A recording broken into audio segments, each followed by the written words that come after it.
En ce début de saison de chasse, et comme la migration n'est pas encore trop franche, on a prévu pour plusieurs. Le repas se prépare. Ici, c'est la vie qui passe, du temps qui s'écoule. Et l'on sait à la longue ce que le temps nous fait.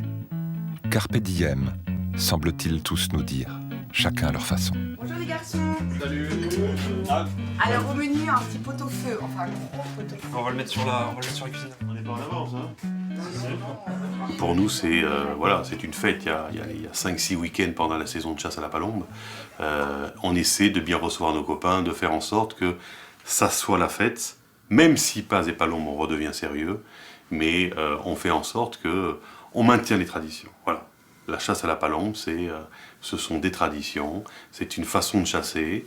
C'est à la fois un moment festif et d'amitié, mais également un moment de chasse. Voilà. Et c'est vrai que ma femme, pour ça, est assez extraordinaire parce qu'elle arrive c'est pas forcément facile pour une épouse, mais elle aime bien ça. Honnêtement, elle aime bien ça. Alors c'est quand même une chasse très technique, donc c'est assez difficile de me mettre au poste de guet, d'aller tirer sur tous les appâts, les choses comme ça.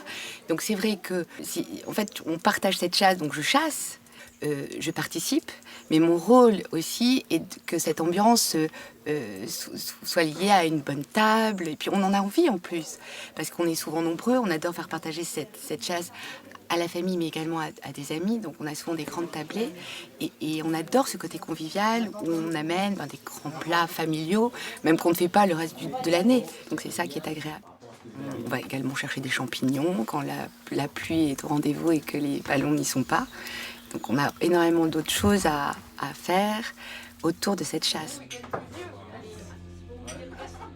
Les cabanes deviennent à tour de rôle des antres bruyantes perdues au milieu de la forêt, et puis des temples de silence. Les palombes sont là parfois. On chuchote, on imite doucement, on chante l'amour à ces oiseaux pour qu'ils viennent jusqu'au sol. On va essayer de la faire descendre. Elle est au-dessus de la plante, d'accord. La cabane joue du côté des chasseurs. Pièges multiples et ingénieux, systèmes de ressorts ou de poulies, d'appâts et de cages que l'on actionne à distance. On se fond, on bouge à pas de velours.